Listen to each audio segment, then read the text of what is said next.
Selamat datang di Fencing Indonesia. Di sini, kami membahas berbagai topik penting seputar bisnis, keuangan, ekonomi global, dan politik dunia dalam bahasa yang mudah dipahami, relevan, dan tajam. Kami hadir untuk membantu Anda memahami dinamika, pasar, tren ekonomi, kebijakan pemerintah, serta gejolak politik internasional yang memengaruhi dunia usaha dan kehidupan sehari-hari. Pada topik video kali ini, kita akan membahas mengenai mobil listrik, harapan hijau atau sekedar game industri. Mobil listrik digadang-gadang sebagai solusi masa depan untuk mengurangi emisi karbon dan menyelamatkan lingkungan dari kerusakan akibat bahan bakar fosil. Pemerintah di berbagai negara, termasuk Indonesia, mulai mendorong masyarakat untuk beralih dari kendaraan bermesin pembakaran internal ke kendaraan listrik berbasis baterai. Namun, di balik gemerlap promosi dan kampanye ramah lingkungan, muncul sejumlah kontroversi yang menimbulkan pertanyaan besar, apakah mobil listrik benar-benar sebersih dan sebaik yang diklaim? Mobil listrik sering dipromosikan sebagai kendaraan zero emission karena tidak menghasilkan gas buang seperti karbon dioksida secara langsung. Namun, klaim ini tidak sepenuhnya akurat jika melihat siklus hidup kendaraan secara keseluruhan. Produksi baterai mobil listrik, khususnya lithium ion, melibatkan proses penambangan yang intensif dan menghasilkan emisi yang tidak sedikit. Pertambangan lithium, kobalt, dan nikel dapat merusak lingkungan dan ekosistem lokal, serta memerlukan energi yang besar. Laporan dari International Energy Agency menyebut bahwa produksi mobil listrik menghasilkan emisi karbon 40% lebih tinggi dibanding mobil konvensional, terutama akibat produksi baterainya. Meski emisi saat digunakan lebih rendah atau bahkan nol, emisi yang dihasilkan saat produksi perlu menjadi pertimbangan penting. Keunggulan mobil listrik dalam mengurangi emisi juga sangat bergantung pada sumber energi listriknya. Jika listrik yang digunakan untuk mengisi daya baterai masih berasal dari pembangkit listrik berbahan bakar batu bara atau gas, maka emisi karbon tetap tinggi. Hanya saja berpindah dari knalpot ke cerobong pembangkit listrik.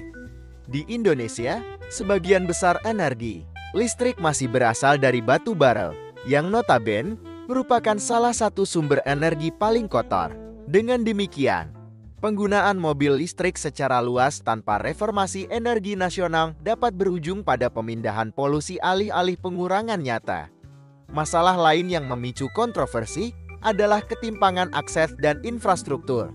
Harga mobil listrik saat ini masih tergolong mahal bagi sebagian besar masyarakat, meskipun pemerintah telah memberikan insentif pajak dan subsidi.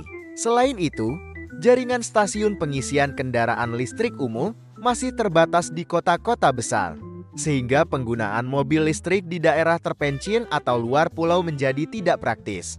Beberapa pihak menilai bahwa kebijakan mendorong mobil listrik justru lebih menguntungkan kelas menengah ke atas dan perusahaan besar dibanding masyarakat umum yang belum bisa beralih karena keterbatasan ekonomi maupun infrastruktur.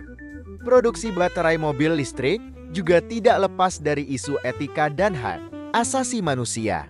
Banyak laporan yang mengungkapkan bahwa pertambangan kobalt di Republik Demokratik Kongo, salah satu negara penghasil kobalt terbesar di dunia, dilakukan dengan eksploitasi pekerja anak dan kondisi kerja yang membahayakan. Ketergantungan baru dari minyak ke baterai. Seiring meningkatnya permintaan mobil listrik, dunia mulai mengalami pergeseran ketergantungan. Jika sebelumnya ketergantungan global terletak pada minyak bumi, kini ketergantungan baru muncul terhadap logam tanah jarang dan mineral untuk baterai. Negara-negara seperti Tiongkok yang menguasai sebagian besar rantai pasok baterai menjadi pemain utama dalam industri ini. Hal ini berisiko menciptakan dominasi ekonomi baru, sekaligus meningkatkan ketegangan geopolitik. Ketergantungan terhadap satu jenis sumber daya strategis tetap membawa risiko, meskipun bentuk energinya berubah. Solusi atau strategi bisnis. Beberapa analis menilai dorongan terhadap mobil listrik lebih banyak digerakkan oleh kepentingan industri, otomotif dan energi. dibanding kepentingan lingkungan murni. Peralihan ke kendaraan listrik membuka pasar baru bernilai miliaran dolar, baik untuk produsen mobil, perusahaan tambang, maupun penyedia energi. Pertanyaannya, apakah transisi ini benar-benar demi planet yang lebih sehat, atau hanya rebranding industri otomotif demi menjaga profitabilitas di era perubahan iklim? Padahal, membangun sistem transportasi massal yang terintegrasi, murah, dan efisien dapat mengurangi emisi jauh lebih signifikan dibandingkan mengganti seluruh mobil pribadi menjadi listrik. Selain itu, solusi ini lebih adil secara sosial, karena dapat diakses oleh semua kalangan.